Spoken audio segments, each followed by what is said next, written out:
Hello everyone, my name is Gerald Burns and my presentation here is called Nurturing the Gift, Meeting the Needs of Our Gifted Students.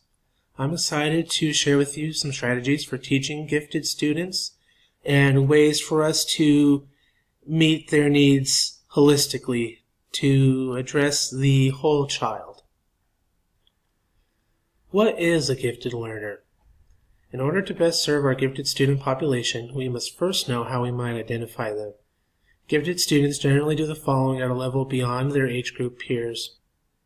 Remember learn material, learn new material quicker, multitask during lessons, grapple with complex and abstract concepts, and have a keen interest in certain topics.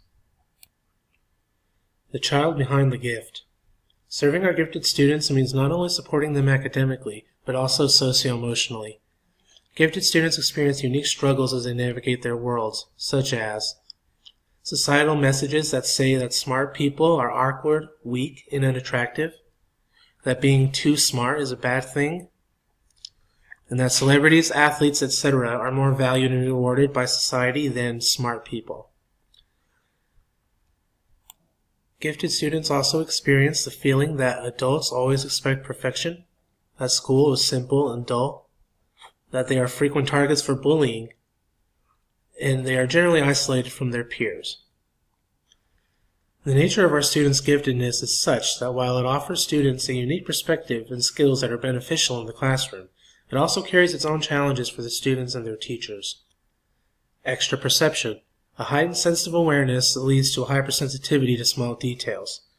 And this can be spun as either students sweating the small stuff or positively as paying attention to the details and giving them their due diligence. Perfectionism. Students can internalize the expectation to be perfect that they feel from adults and expect that perfection themselves. High involvement. Gifted students can be highly driven to get complete answers or express their thoughts. And while a teacher might be quick to silence a student asking many questions or wanting to ask questions beyond the allotted time, this is actually these gifted students expressing their giftedness. Uneven integration.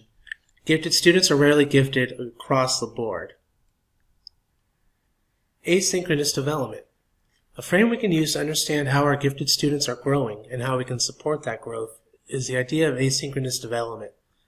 As some of the adults in these students' lives, we can support their growth in all aspects.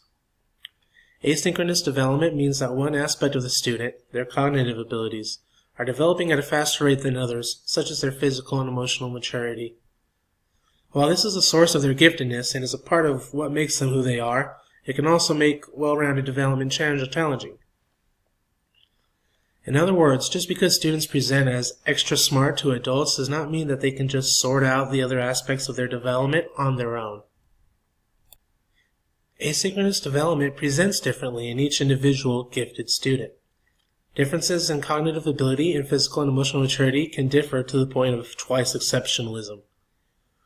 And we define twice-exceptionalism as students who are identified as both gifted and as having a disability.